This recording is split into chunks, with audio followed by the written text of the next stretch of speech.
وادی رضا کی کوہ ہمالا رضا کا گئے اور جس سمت دیکھیے وہ علاقہ رضا کا گئے. بسم اللہ الرحمن الرحیم. الحمد للہ رب العالمین والصلاة والسلام علی سید المرسلین وعلی آلہ واصحابہ اجمعین. اما بعد فاعوذ باللہ من الشیطان الرجیم. بسم اللہ الرحمن الرحیم. یا ایھا الذین آمنوا کتب علیکم الصیام کما کتب علی الذین من قبلکم لعلکم تتقون. صدق اللہ العظیم وبلغنا رسولہ النبی الامین الکریم ونحن علی ذلک لمن الشاہدین والشاکرین والحمد للہ رب العالمین.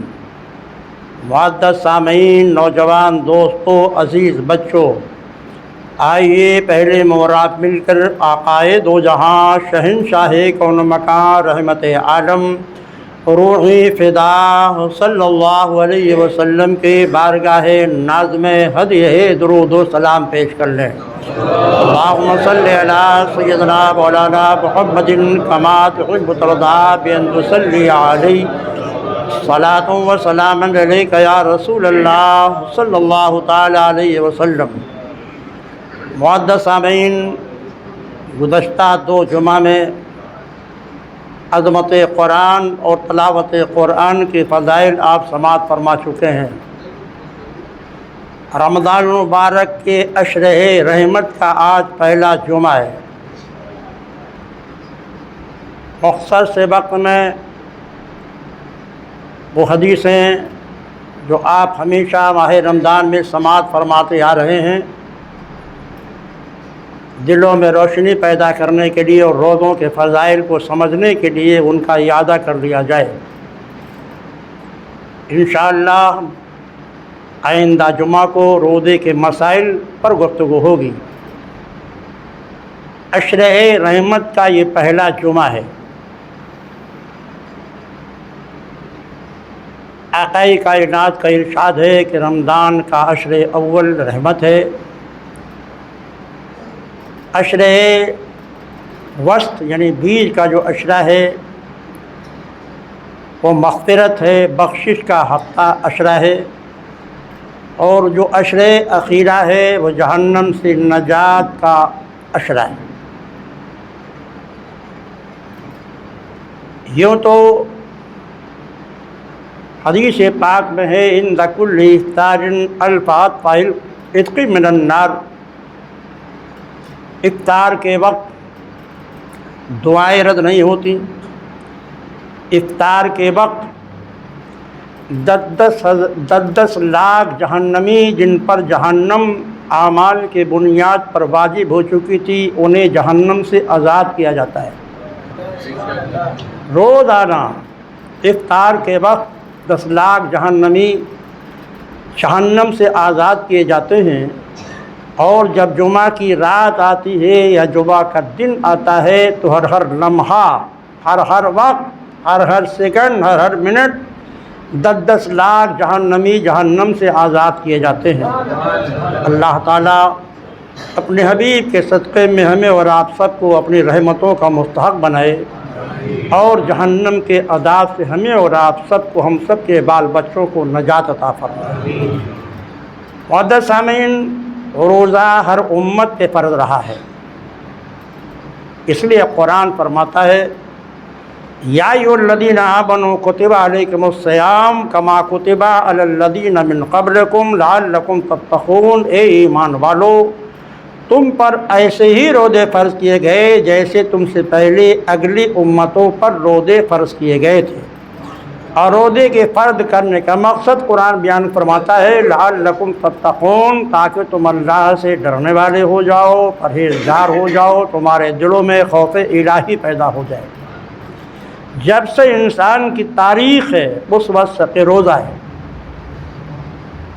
حضرت سیدنا مولا علی کرم اللہ تعالی وجہ الکریم کی روایت ہے.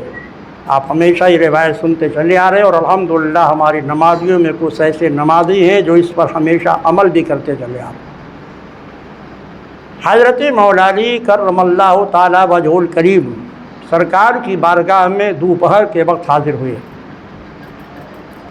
حضور کی بارگاہ میں حاضر ہو کر انہوں نے سلام عرض کیا. سرکار دو جہاں صلی اللہ علیہ وسلم نے سلام کا جواب دیتے ہوئے ارشاد فرمایا حاذا جبریل یقرؤک علیک السلام، اے علی میرے پاس جبریل بیٹھے ہوئے ہیں اور وہ بھی تمہیں سلام کہہ رہے ہیں. حضرت جبریل علیہ السلام کے اس سلام پر مولا علی نے جب اللہ کے نبی نے فرمایا کہ یہ جبریل ہیں جو تمہیں سلام کر رہے ہیں، آپ نے جواب دیا علیکہ وعلیہ السلام ورحمۃ اللہ. حضور آپ پر بھی سلامتی ہو اور جبریل پر بھی سلامتی ہو. یہیں سے یہ مسئلہ واضح ہو گیا کہ اگر آپ سے کوئی کہتا ہے کہ میرا یہ سلام فلاں آدمی کو پہنچا دیجئے گا اور آپ نے وعدہ کر لیا ہے تو وعدہ کے پورا کرنے کے لیے ضروری ہے کہ آپ اس کا سلام اس تک پہنچائیے. اور سلام کا جواب دینے والا وہ یوں جواب دے گا علیکہ وعلیہ السلام، لیے سلام لانے والے تم پر بھی سلامتی ہو اور اس پر بھی سلامتی ہو جس نے مجھے سلام بھیجا ہے. تو حضرت مولا علی نے عرض کیا علیکہ وعلیہ السلام یا رسول اللہ، آپ پر سلام ہو اور جبریل پر بھی سلام ہو. آقا نے فرمایا ادنو یا علی، اے علی میرے اور قریب آ جاؤ. مولا علی قریب آ گئے. ارشاد فرمایا سرکار نے کہ جبریل تم سے یہ کہہ رہے ہیں کہ ہر مہینے میں 3 دن روزے رکھ لیا کرو. پہلا روزہ رکھو گے تو اللہ تعالیٰ تمہیں 10,000 روزوں کا ثواب عطا فرمائے گا. دوسرا روزہ رکھو گے تو اللہ تعالیٰ تمہیں 30,000 روزوں کا ثواب عطا فرمائے گا. اور تیسرا روزہ رکھو گے تو اللہ تعالیٰ تمہیں 1,00,000 روزوں کا ثواب عطا کرے گا. جب حضرت جبریل حضرت مولا علی نے سرکار کا یہ ارشاد سنا تو عرض کرتے ہیں یا رسول اللہ کیا یہ ثواب صرف میرے ہی لیے ہے یا آپ کے امتیوں میں جو بھی یہ عمل کرے گا اسے بھی یہی ثواب ملے گا؟ سرکار نے فرمایا علی تمہارے لیے بھی یہ ثواب ہے اور جو امتی اس پر عمل کرے گا اسے بھی یہی ثواب ملے گا. مولا علی نے عرض کیا یا رسول اللہ وہ کون سے دن ہیں جن میں یہ روزہ رکھنے کا حکم ہے؟ تو آقا نے فرمایا ہر مہینے کی چاند کی 13، 14 اور 15 تاریخ ہیں. ان کو شریعت میں ایام 20 کا روزہ کہا جاتا ہے. ایام 20 کا روزہ فرض نہیں ہے، ایام 20 کا روزہ واجب بھی نہیں ہے، ایام 20 کا روزہ سنت مؤکدہ بھی نہیں ہے، یہ سنت مستحبہ ہے. لیکن آپ غور کریں اس روزے کا جو نفل ہے اس کا ثواب اتنا زیادہ ہے تو ماہ رمضان کا روزہ جسے اللہ نے فرض قرار دیا ہے اس کا ثواب کتنا بلند اور کتنا زیادہ ہوگا اس کا شمار نہیں کیا جا سکتا. اس لیے حدیث شریف میں فرمایا گیا کہ ہر عمل کا بدلہ تو اللہ تعالیٰ فرشتوں سے دلائے گا. نماز پڑھی آپ نے اللہ حکم دے گا فرشتوں کو اس کا بدلہ چکا دو. زکوٰۃ دی آپ نے فرشتوں کو حکم ہوگا ان کا بدلہ چکا دو. حج کیا آپ نے اللہ کا حکم ہوگا حج کا بدلہ اے فرشتوں تم دے دو. مگر سرکار فرماتے ہیں کہ اللہ کا ارشاد ہے حدیث قدسی ہے الصوم لی وانا اجزی بہ. نماز کا بدلہ فرشتے دیں گے، زکوٰۃ کا بدلہ فرشتے دیں گے، جہاد کا بدلہ فرشتے دیں گے، حج کا بدلہ فرشتے دیکھے، لیکن روزہ صرف میرے لیے ہے اور اس کا بدلہ بذات خود میں عطا کروں. ایک روایت میں اجزی میں بدلہ دوں گا اور دوسری روایت میں اجزا بھی، یعنی روزے دار کے روزے کی جزا خود میری رضا ہے. ظاہر ہے جب رب العالمین راضی ہوگا وہ کتنا کچھ عطا کرے گا اس کو کوئی شمار نہیں کر سکتا. اس لیے ایک حدیث پاک میں فرمایا گیا من صاما رمضان ثوابا واحتسابا غفر له ما تقدم من ذنبه. جس نے رمضان کا روزہ اللہ کی رضا کے لیے حصول ثواب کے نیت سے رکھا تو اللہ اس کی زندگی کے سارے گناہوں کو بخش دے گا. ایک دوسری روایت میں یہ ہے کہ جب انسان روزہ رکھتا ہے تو اللہ تعالیٰ اسے جہنم سے اتنا دور فرما دیتا ہے جیسے دوری زمین سے آسمان کی، یعنی 500 سال کا راستہ۔ حضرت مولا علی نے عرض کیا یا رسول اللہ، جب انہوں نے عرض سرکار نے فرمایا کہ چاند کی 13، 14، 15 تاریخوں کو روزہ رکھو جس کو ایام 20 کہا جاتا ہے، تو جب یہ روایت حضرت مولا علی کی شاگردوں نے ان سے روایت کی تو انہوں نے پوچھا حضور ان روزوں کو یوم 20 کیوں کہا جاتا ہے؟ تو فرمایا 20 ابیض کی جمع ہے، اس کے معنی ہوتے ہیں روشنی، سفیدی۔ حضرت آدم علیہ السلام کو جب جنت سے زمین پہ اتارا گیا تو سورج کی تپش سے ان کا حسن و جمال مان پڑنے لگا تھا، جسم اثر مائل بسیاہی ہو گیا تھا۔ تو حضرت جبریل علیہ السلام حاضر ہوئے اور عرض کیا ہے آدم کہ آپ چاہتے ہیں کہ آپ کے جسم کا وہی حسن و جمال ہو جائے جو جنت میں تھا؟ عرض کیا ہاں۔ تو فرمایا پھر ہر مہینے میں آپ 3 روزہ رکھ لیا کریں۔ جب آپ پہلا روزہ رکھیں گے تو آپ کے جسم کا 1/1 حصہ روشن ہو جائے گا، جب دوسرا روزہ رکھیں گے تو جسم کا 2 حصہ روشن ہو جائے گا، اور جب تیسرا روزہ رکھیں گے تو آپ کا پورا جسم روشن و منور ہو جائے گا۔ اسی لیے ان روزوں کو ایام 20 کے روزے کہا جانے لگا۔ اس سے بھی معلوم ہوا کہ روزہ جس طرح دل میں تقوی پیدا کرتا ہے، روحانیت پیدا کرتا ہے، خدا کا خوف پیدا کرتا ہے، گناہوں سے بچنے کی توفیق عطا فرماتا ہے، اسی طرح انسان جو روزے دار ہو رہا ہے اس کے حسن و جمال میں بھی روزہ اضافہ کرتا ہے۔ اس کا اندازہ آپ یوم عید یعنی عید کے دن کر سکتے ہیں۔ جنہوں نے پورے مہینے میں روزہ رکھا ان کا چہرہ دیکھیے کتنا چمکتا اور تمکتا، اور چہرے پر کتنی معصومیت ہوتی ہے، اور جو روزہ رکھنے پہ قادر ہونے کے باوجود روزہ نہیں رکھتے وہ خالی سوئیاں تو کھاتے ہیں، لیکن ان کا چہرہ دیکھیے نہ اس پر کوئی ملاحت ہوگی نہ کوئی روشنی ہوگی ایمان کی۔ تو روزہ صرف روحانیت ہی میں انقلاب نہیں پیدا کرتا ہے، وہ جسم کے حسن و جمال میں بھی اضافہ پیدا کرتا ہے۔ آقا کائنات ہر امت میں روزہ فرض رہا، جب سے انسان کی تاریخ ہے اس وقت سے کہ روزہ ہے۔ حضرت آدم کی شریعت میں یہ ایام 20 کے روزے یعنی 13، 14، 15 جو روزے تھے یہ فرض تھے، ان کے امت ان کے اولاد یہ روزہ بطور فرض رکھتی تھی، مگر ہماری شریعت میں یہ روزہ سنت ہے، یعنی سنت زوائد میں سے ہے، جس کو نفل بھی کہہ سکتے ہیں آپ۔ حضرت نوح علیہ السلام ہمیشہ روزے سے رہتے تھے۔ حضرت موسیٰ علیہ السلام عاشورہ کے دن، جس دن ان کی قوم کو نجات ملی تھی فرعون کے ظلم و ستم سے، اور فرعون اور پورے لشکر کو دریائے قلزم میں ڈبو دیا گیا تھا، اس کے شکرانے میں انہوں نے روزہ رکھا تھا۔ حضرت داؤد علیہ السلام ایک دن روزہ رکھتے تھے، ایک دن افطار کیا کرتے تھے۔ حضرت عیسیٰ علیہ السلام ایک دن روزہ رکھتے تھے، 2 دن افطار کیا کرتے تھے۔ اور حضرت عیسیٰ علیہ السلام کی شریعت میں 40 روزے فرض تھے۔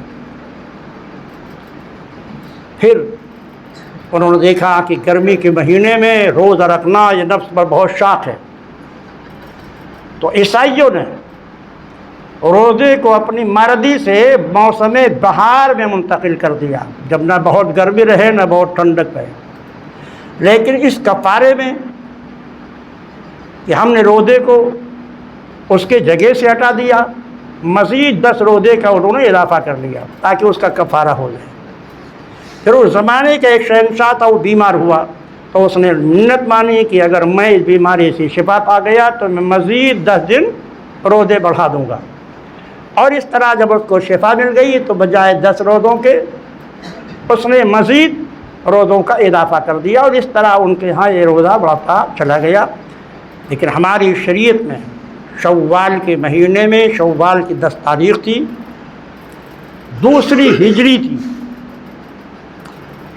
10 شوال دوسری ہجری کو ماہ رمضان کے روزے آقا کائنات صلی اللہ علیہ وسلم کے ذریعے آپ کے امت پہ فرض کیے گئے۔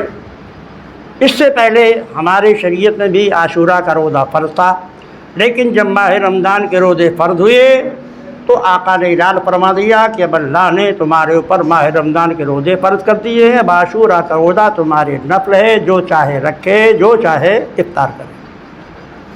معزز سامعین، روزہ کے تعلق سے حدیث پاک میں ہے کہ بندہ یہ ایک ایسی عبادت ہے، اس کا روزے دار کا روزے رکھتے ہوئے چلنا پھرنا، یہاں تک کہ نماز تراویح پڑھ کے تک کہ سو جانا، اللہ تعالیٰ اس سب کو عبادت میں لکھتا ہے۔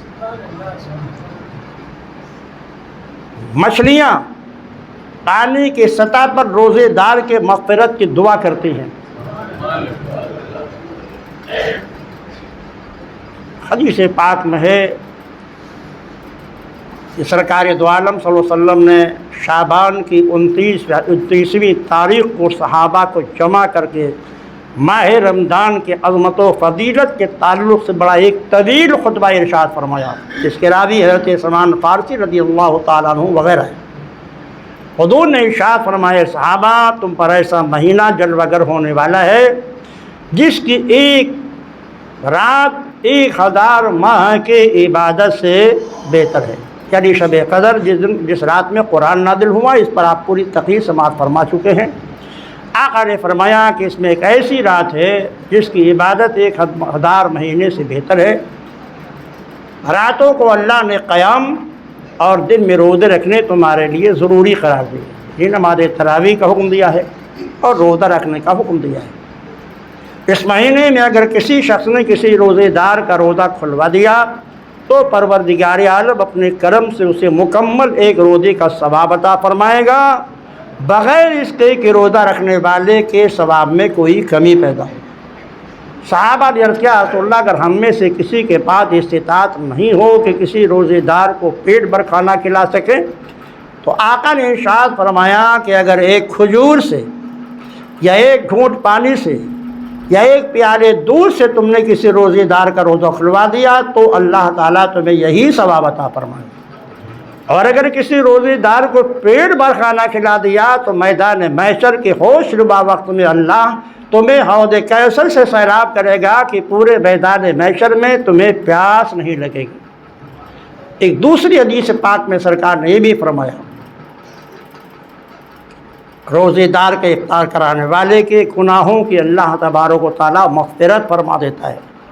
روزے دار کے منہ کی بو اللہ کے نزدیک مشک سے بھی زیادہ پسند ہے۔ روزے دار کے لیے مچھلیاں پانی کی سطح پر مغفرت کی دعائیں کرتی ہیں۔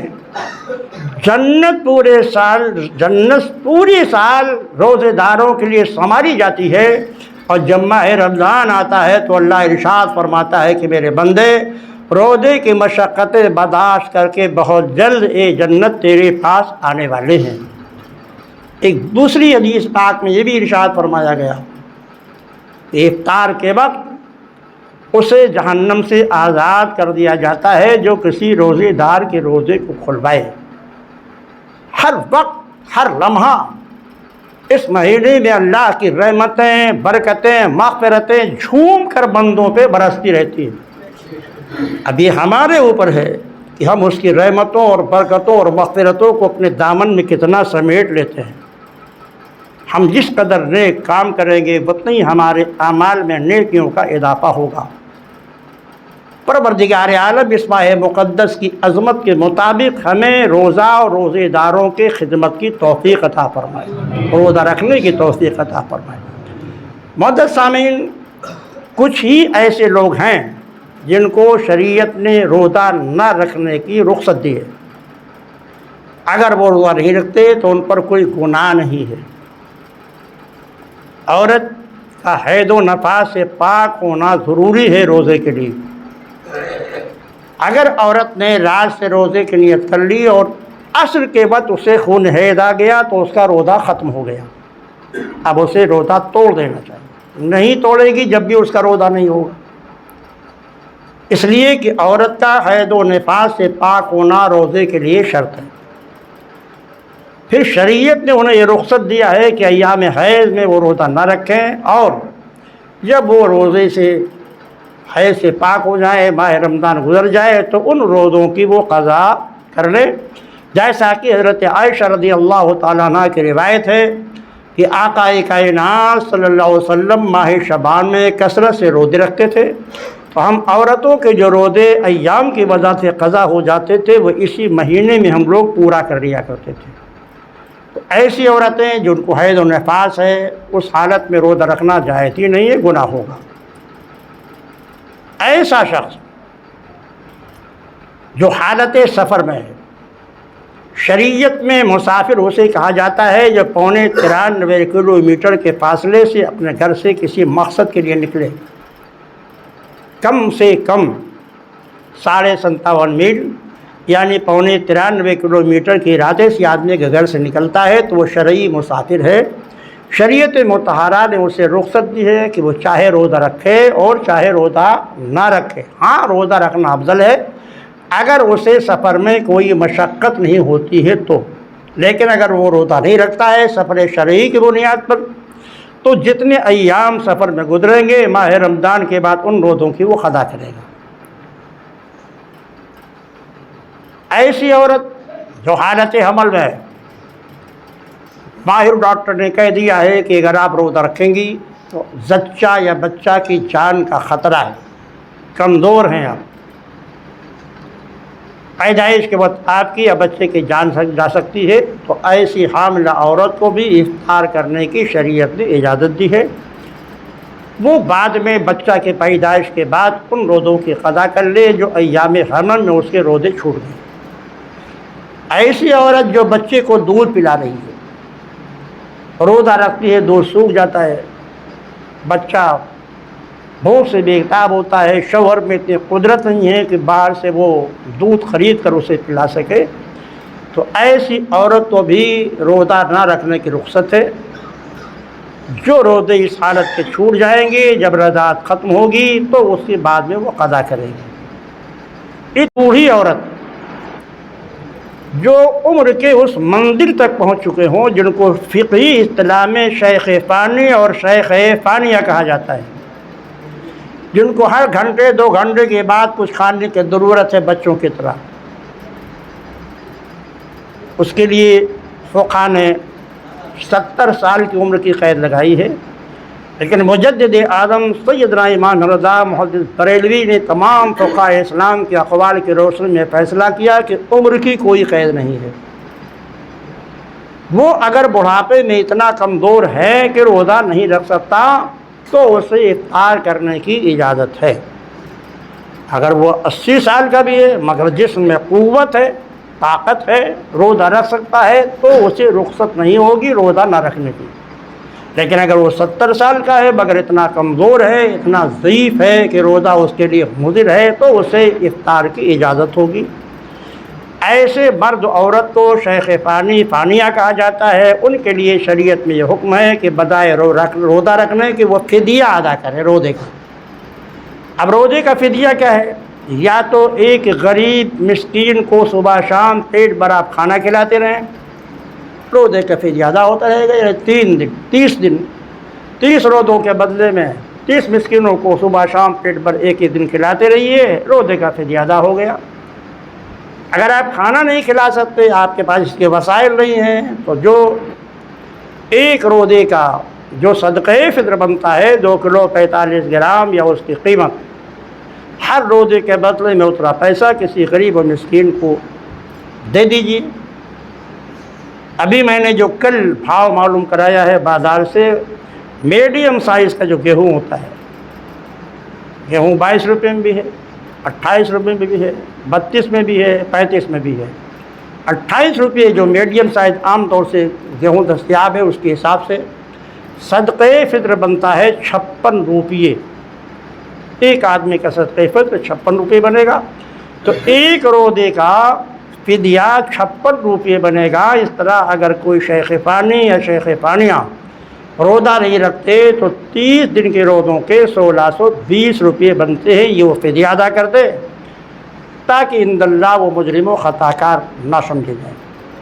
معزز سامعین، کچھ ایسی بیماریاں ہیں کہ جن بیماریوں میں بھی روزہ رکھنے کو ماہر ڈاکٹر منع کر دیتا ہے، یا آدمی کا اپنا تجربہ ہے کہ اگر ہم روزہ رکھیں گے تو ہماری بیماری بڑھ سکتی ہے یا شفا دیر بھی مل سکتی ہے، تو ایسے لوگوں کو حکم یہ ہے کہ اگر ماہر ڈاکٹر نے منع کر دیا ہے یا اپنا تجربہ ہے، جیسے کسی کا شوگر 400 سے اوپر ہے، بی پی خطرناک حد تک بڑھی ہوئی ہے، اب ایسے لوگوں کو حکم یہ ہے کہ وہ اپنے روزوں کا فدیہ دیتے رہیں، مگر نیت ہونی چاہیے کہ اللہ اگر تو نے مجھ کو شفا دے دیا تو ہم ان روزوں کی قضا کر لیں گے، تو صدقہ ادا کرتا رہے ہر روزے کے بدلے میں۔ اگر وہ تندرست ہو گیا اور روزہ کرنے کے لائق ہو گیا، رکھنے کے لائق ہو گیا، تو ان روزوں کی وہ قضا کر لے، اور یہ جو صدقہ اس نے دیا اسے صدقے نافلہ ہو جائے گا اور اسے نفل صدقے کا ثواب ملتا رہے گا۔ عزیزان محترم، لیکن وہ لوگ جو بغیر ضرورت کے کوئی شرعی ضرورت نہیں، ہٹھے کٹھے ہیں، تندرست و توانا ہیں، نوجوان ہیں، آسانی سے روزہ رکھ سکتے ہیں، مگر نفس کی سستی اور نفس امارہ کی شیطنت کے بنیاد پر روزہ نہیں رکھتے اور روزے داروں کا مذاق بھی اڑاتے ہیں۔ ایسے نوجوانوں کے لیے حکم کیا ہے شریعت کا؟ امام احمد بن حنبل تو فرماتے ہیں کہ بغیر ضرورت شرعی کے اگر کوئی روزہ نہیں رکھتا ہے تو حاکم اسلام کو اسے قتل کرنے کی بھی اجازت ہے کہ اس نے رمضان کے احترام کو بھی ملحوظ نہیں رکھا۔ اور امام اعظم رحمۃ اللہ علیہ کا حکم یہ ہے ایسے شخص کے بارے میں، ایسے شخص کو اٹھا کے جیل میں ڈال دیا جائے یہاں تک کہ اپنے اس گناہ سے توبہ کرے، اس کے بعد پھر جیل سے چھوڑا جائے اور وہ روزہ رکھنے لگے۔ اس لیے بغیر ضرورت شرعی کے روزہ نہ رکھنا ناجائز ہو، حرام ہے اور اس کی اتنی سزا ہے۔ پروردگار عالم ہمیں اور آپ کو ماہ رمضان کے احترام کے مکمل توفیق عطا فرمائے، اس کی بارگاہ میں دعا ہے مولا اس ماہ رمضان کی برکتوں رحمتوں سے اس تمام مسلمانان عالم کو مستفیض فرما دے، اسلام اور مسلمانوں کو سرفرازی و سربلندی عطا فرما دے، ہمارے ملک میں امن و سکون پیدا فرما دے، ہمارے بہن بیٹیوں ہمارے مال و اسباب کی حفاظت کے اسباب پیدا فرمائے۔